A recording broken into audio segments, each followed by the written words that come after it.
পর্যন্ত যে সমস্ত ফলাফল এসেছে বেশিরভাগ জায়গায় লক্ষ্য করা যাচ্ছে যে আলহামদুলিল্লাহ আমাদের 11 দলীয় নির্বাচনী ঐক্যের যারা ক্যান্ডিডেট ছিলেন তারা এগিয়ে আছেন।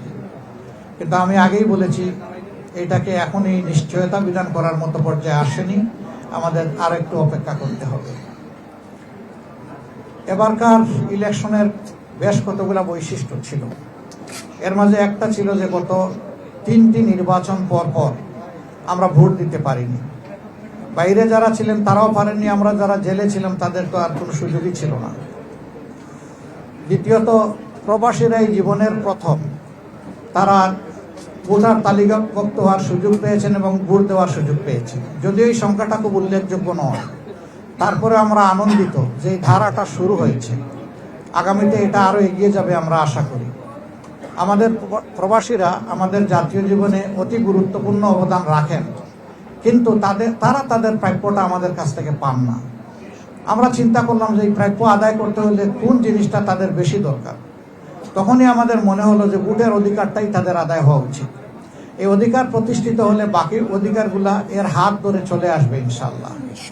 তারা আমাদেরই সন্তান, আমাদেরই ভাই, আমাদেরকে তারা দিয়ে যাচ্ছে বুক কলিজা উজাড় করে। কিন্তু আমরা যদি তাদের প্রতি সেই দায়িত্বটা আরো সুন্দরভাবে পালন করতে পারি তাহলে তাদের এই দেওয়ার গতিটা আরো বাড়বে, উৎসাহ তাদের বাড়বে। আর তারা যদি দেখে শুধু দিচ্ছে কিন্তু সরকার, দেশ, জাতি তাদেরকে সেইভাবে সম্মানটুকু দিচ্ছে না, তাহলে যেটুকু আমরা তাদের কাছ থেকে বিভিন্নভাবে পাই সেটাও থাকবে না। আমি অবশ্য ব্যক্তিগতভাবে শুধুমাত্র ফিনান্সিয়াল রিমিটেন্স আনার পক্ষে না। আমি যেখানেই গিয়েছি বিদেশের মাটিতে আমাদের প্রবাসী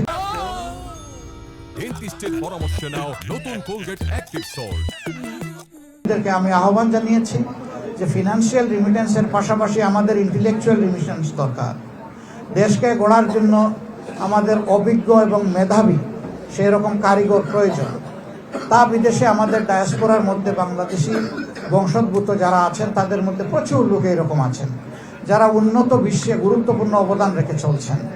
আমি একটা জিনিস লক্ষ্য করেছি, যখন এই আহ্বানটুকু জানিয়েছি তাদের মধ্যে প্রাণ চাঞ্চল্য তৈরি হয়েছে এবং আমি বিশেষভাবে কৃতজ্ঞতা আদায় করি।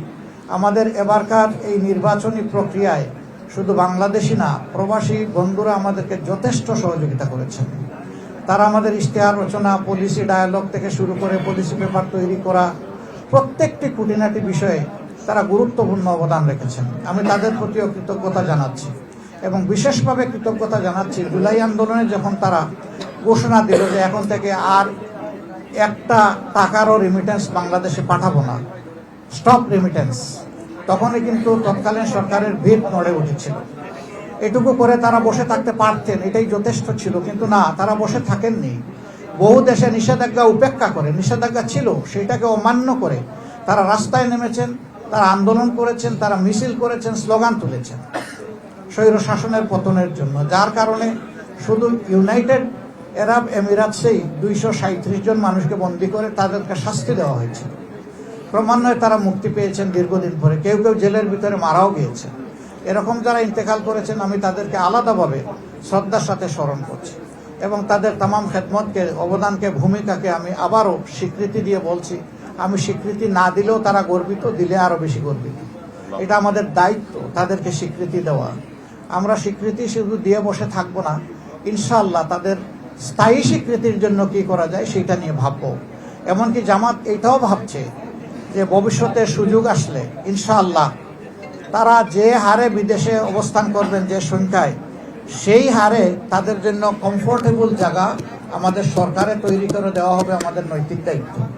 তখন তাদের অংশীদারিত্বটা আরও বেড়ে যাবে আমাদের প্রতি, এই দেশের প্রতি। আমরা সেই বিষয়গুলোকেও চিন্তায় রেখেছি। যথাসময়ে আল্লাহ যেন আমাদেরকে সুযোগ দেন এবং বাস্তবায়ন করার তৌফিক দান করেন। আজকের এই মুহূর্তে আমি আসলে কৃতজ্ঞতা আদায় না করে পারি না, করতেই হবে। জুলাই যুদ্ধে যে মায়েরা, যে মেয়েরা রাস্তায় নেমেছিলেন জীবনের ঝুঁকি নিয়ে, ইজ্জতের ঝুঁকি নিয়ে, পুরুষদের কোনো ইজ্জতের ঝুঁকি ছিল না, শুধু জীবনের ঝুঁকি ছিল, কিন্তু মায়েরা ইজ্জত এবং জীবনের ঝুঁকি নিয়ে তারা রাস্তায় নেমেছিলেন। আমি আমার এই মা বোনদের, মেয়েদের প্রতি গভীরভাবে কৃতজ্ঞতা জানাচ্ছি এবং আমরা চেষ্টা করব তাদেরকে মর্যাদার আসনে সমাজে অভিষিক্ত করছে।